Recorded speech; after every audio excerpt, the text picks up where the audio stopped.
of the press, on behalf of His Excellency, Distinguished Senator Godswill Obot Akpabio, GCON, President of the Senate of the Federal Republic of Nigeria, the Senate leadership, and indeed the entire Senate, let me sincerely and wholeheartedly appreciate you for honoring our invitation to this news conference, despite the short notice we gave you.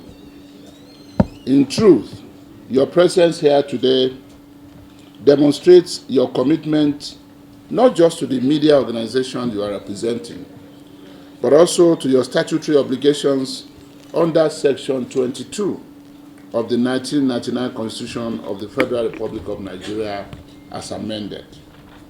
I must also thank you specially for the unflinching support you have been giving the 10th Senate as an institution and its leadership since its inauguration on June 13, 2023. We treasure your input to the process of building an economically viable, politically stable, and socially cohesive Nigeria.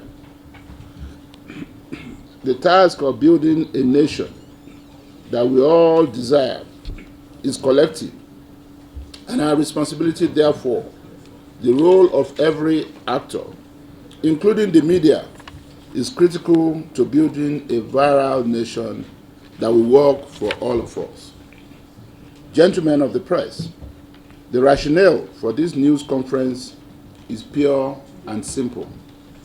It mainly borders on the alleged economic sabotage in the petroleum industry, including the recent accusations and counter-accusations of importation of petroleum products into the country. Given its consequences on our domestic economy, the Senate, under the able leadership of the President of the Senate, His Excellency Senator Godswill Obot Akpabio, GCON, constituted this 15-man ad hoc committee to investigate alleged economic sabotage in the Nigerian petroleum industry on July 3, 2024, to look into this allegation. We are all aware that the petroleum industry has been on the front burner of public discourse since the creation of this ad hoc committee, as regulators and industry players continue to make accusation one accusation or the other on various issues relating to the general operations of the petroleum industry. Hence, the need for this press conference to educate the general public on the mandate, workings, and of course, the modalities adopted by the ad hoc committee to carry out this assignment. The creation of this ad hoc committee became overwhelmingly necessary after an extensive debate on the floor of the Senate on Wednesday, July 3, 2024, following a motion on alleged economic sabotage in the petroleum industry, sponsored by distinguished Senator Asukwo Ekpeyong, representing Cross River South Senatorial District, with a clear mandate. My very respected gentlemen of the press, it will interest you to note that during debate on the motion, distinguished senators in their contributions had expressed dismay and described it as economic sabotage and a clear failure of the government statutory agencies charged with the responsibility of safeguarding the nation's economic interests to live up to expectations. Hence, an ad hoc committee was constituted to conduct a comprehensive investigation into all the prayers and report to the Senate within 3 weeks from the date of its inauguration. For the avoidance of doubt, the terms of reference of the ad hoc committee include: A, to examine the pre-shipment and pre-discharge standard test parameters adopted by the Nigerian Midstream and Downstream Regulatory Authority with a view to uncovering loopholes, if any, being exploited to get toxic cargoes into our country. 2. To determine the level of compliance of the NNPC Limited direct sale, direct purchase arrangement in line with the provisions of the Petroleum Industry Act, including the extent of transparency and accountability in the scheme. 3. To beam legislative searchlight on the activities of the Nigerian Midstream and Downstream Petroleum Regulatory Authority, including payments made to transporters in the last 10 years. 4. To inquire from the NNPC Limited the state and or status of the 22 depots built by the defunct NNPC to eliminate road distribution of petroleum products. 5. To engage with stakeholders within the oil and gas industry with a view to identifying possible gaps in regulating and strengthening the surveillance and monitoring structures in place to enable Nigeria to detect violations of best practice standards in the importation of products before they enter into the domestic supply chains. 6. To also engage with the NNPC Limited with a view to understanding the extent of its determination and timeliness for the startup of government-funded refineries. 7. To investigate how institutions across the importation and distribution chain failed to conduct quality sampling, shipped in products without auditing, and performed part validations by the Nigerian Customs Service, Nigerian Midstream and Downstream Petroleum Regulatory Authority, Nigerian Maritime Administration and Safety Agency, Standards Organization of Nigeria, and Nigerian Ports Authority. And finally, to also perform such other consequential amendments as the ad hoc committee might deem fit. Members of the ad hoc committee immediately rolled up their sleeves, met on several occasions to determine the best ways to achieve its mandate, and collectively resolved to sacrifice a portion of their recess period to carry on with the assignment devoid of bias in the overall national and public interest. This commitment led to the inauguration of the ad hoc committee by the President of the Senate, His Excellency Distinguished Senator Godswill Obot Akpabio, on Monday, July 22, 2024. The ad hoc committee has identified some critical stakeholders to interact with in the course of discharging this noble assignment. They include the Honorable Minister of State for Petroleum, Oil, the Federal Ministry of Finance, the Federal Ministry of Trade and Investment, Nigerian National Petroleum Company Limited, National Engineering and Technical Company Limited, and their contractors, Central Bank of Nigeria, Nigerian Midstream and Downstream Petroleum Regulatory Authority, Nigerian Upstream Petroleum Regulatory Commission, Standards Organization of Nigeria, Nigerian Maritime Administration and Safety Agency, Nigerian Customs Service, Nigerian Navy, Obat Oil, Matrix Energy Depot, Independent Petroleum Marketers Association of Nigeria, International Oil Companies, Depot and Petroleum Products Marketers Association of Nigeria, Major Oil Marketers Association of Nigeria, Nigerian Port Authority, Dangote Group, Modular Refineries, Capital Oil, and Nigerian-owned refineries.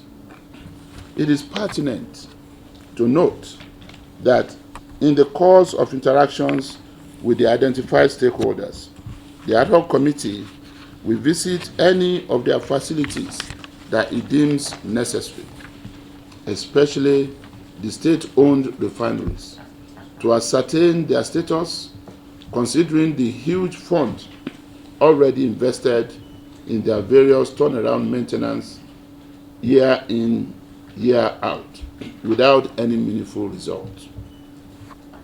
The committee, along with Nigerians, is particularly interested in understanding why local refineries are not working, despite the substantial amount of money spent annually on their maintenance and operation.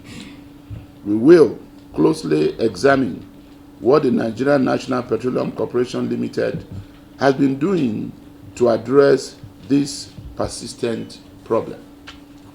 Additionally, the committee will meet with stakeholders in their various zones to gather localized insights and feedback.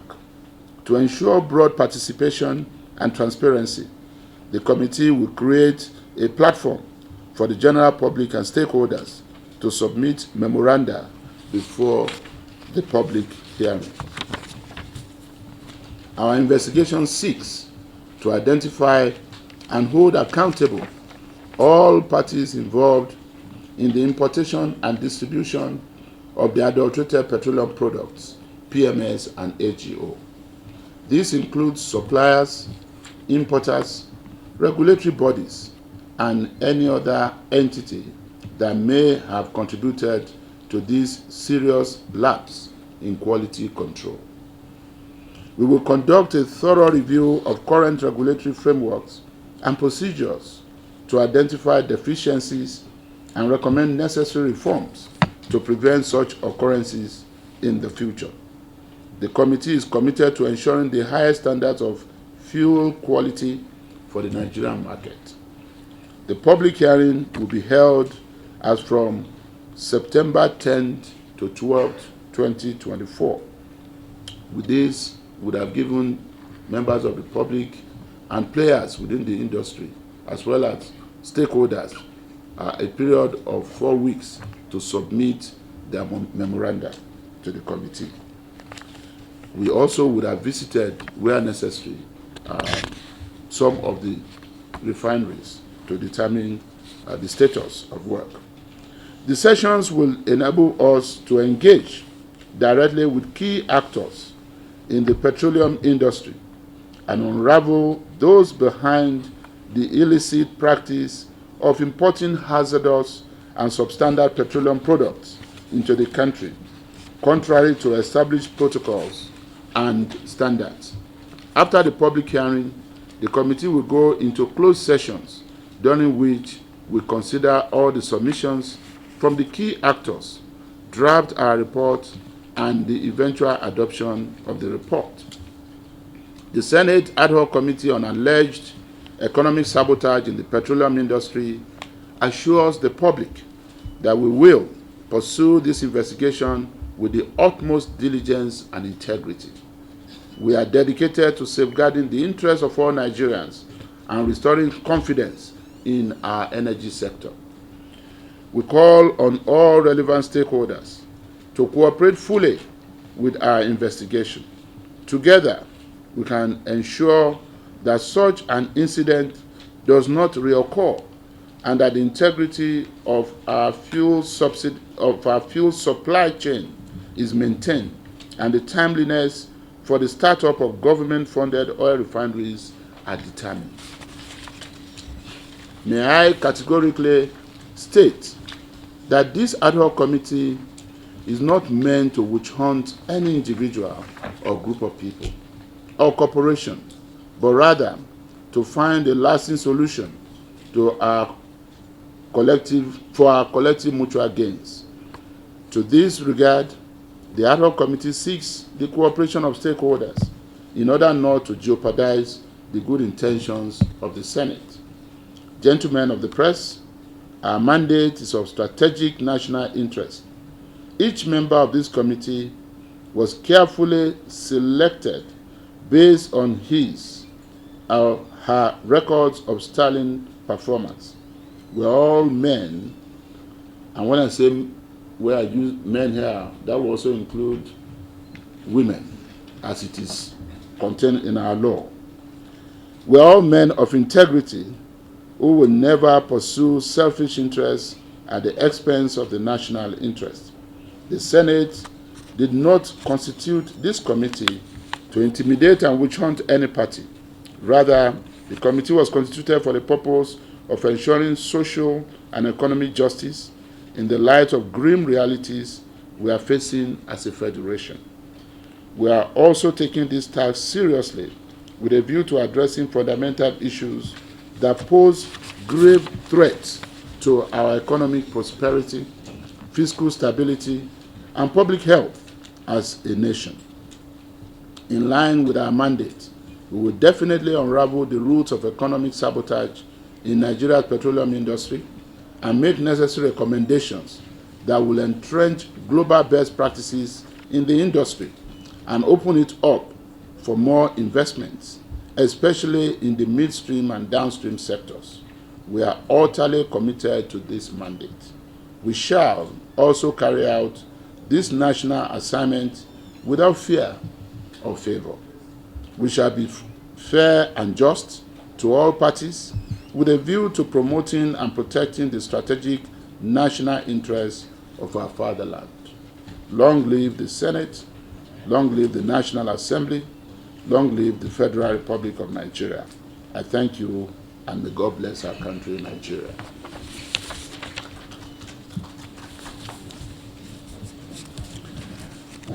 Well, distinguished, take those as all the questions, or is it the first phase? Okay. Okay. I shall respond, but in responding, the response will be jointly and severally. How do I mean? When a lawyer tells you jointly and severally, the word jointly for us means collectively, and the word severally means individually. Even though in ordinary day English, people use the word severally loosely. They say, oh, I've called your number severally, which is not correct. You can only call my number on several occasions. Severally in law means individually. So this response shall be jointly and severally. Jointly to the extent that I'm going to call on any or all of my colleagues to also contribute, and severally to the extent that I will round up, as an individual, the chairman of the ad hoc committee. I will limit it to 1 minute because I want to make it an interactive session as much as possible. I've reflected their thoughts and opinions, however, you have raised issues of integrity, and all that. I said it on a number of occasions in the text of the press conference. If you notice, you see that it's not even all the 15 names that were announced who have been actively involved in this exercise, because we feel that as an institution to which integrity also matters, and as individuals to whom integrity matters, anyone who is likely to be deemed to be in conflict with the overriding public interests that we're trying to protect, maybe because of personal or professional or business interests, should actually be made to recuse himself or herself, and that has happened. It wasn't on the basis of integrity, it was purely on the basis of ensuring that there is no conflict of interest. And as a matter of fact, if you look at it from my far left, to my far right, you see that the Senate couldn't have had a better selection. The Senate could have had another good selection because there are a lot of accomplished people there, but couldn't have had a better selection. And integrity is not because distinguished Senator Oshiomhole is a former governor, or because distinguished Senator Dr. Palibo is a former deputy governor in Rivers, or because distinguished Senator Ningi was a former principal officer of the National Assembly, or it's not because Senator Abiru was a former managing director of a bank. It's not because Senator Abdullahi Yahaya worked, and retired as a permanent secretary and had been the leader of the Senate and all that. I mean, you can say something about virtually everybody here, but that's not even what defines who we are. Our integrity is drawn from the fact that by the grace of God, we have been able to individually overcome our greed. Greed is a natural and personal thing, and every human being has a tendency for it. But if you are able to ensure that that tendency does not grow to become a proclivity, you are able to overcome it, that's where your integrity stems from. And I want to assure you again, we are going to approach this on a note of integrity. We are not doing this for anyone. We are doing it for our country. We are doing it, for the future of this nation and the future of the future generations. And we are doing it for ourselves. So, at just 1 minute, to make it a bit interactive, and you are the chief whip for this purpose. Keep the time. I'll start from my extreme left and just allow any of my colleagues to speak to any of the questions, but in 1 minute, so they can choose anyone. Distinguished Senator Oshiomhole, and I'm glad you could come. I knew why you might not have been here, but I'm glad you could really make it. Thank you, sir. Provide leadership for the committee. So that itself should send you signal for those who said there have been such inquiries without any outcome. If you check, those inquiries were not chaired by the Senate leader. Mr. President of the Senate deliberately decided that he needs someone who has the integrity, the commitment to get the job done. It is true that there have been a lot of oversight and other stuff that people have cause to worry about. I think this one is different. Listening very attentively to the chairman, he's very much conscious of the fact that the future of our country is in this committee. Because even me as president of NLC, I interrogated NNPC, I questioned some of their decisions, I raised issues about accountability, and so on and so forth. And now you have a private company in which the directors don't have shares. I think for us, it's about us. When I say about us, at this age, what do I want? So even when I was younger, I fought. There's no reason why we shouldn't. Everybody here is a professional. We didn't go to Senate because we were idle. I think you just need to be rest assured that we take this assignment very, very seriously. Because if we don't, let it not be said that we came, we saw, and we turned the other way. Well, like you said, if there's a senator with conflict of interest, by the time we proceed, actions will speak louder than voice. And when we see that anybody has a conflict of interest, I think the Senate President and the Senate Committee, it has the power, it exercises that power to create this committee. He also has the power to take action on anyone who appears to put personal interest over and above national interest. But let me plead that we should not be so skeptical. No, I know many things are happening, many things have happened, but that is no reason to give up. It simply challenges us to try and do a couple of things differently. So for me, with the the committee chairman, who is the leader of the Senate, I don't know any senator who will do anything that will, suggest that he's putting his personal interest over and above national interest.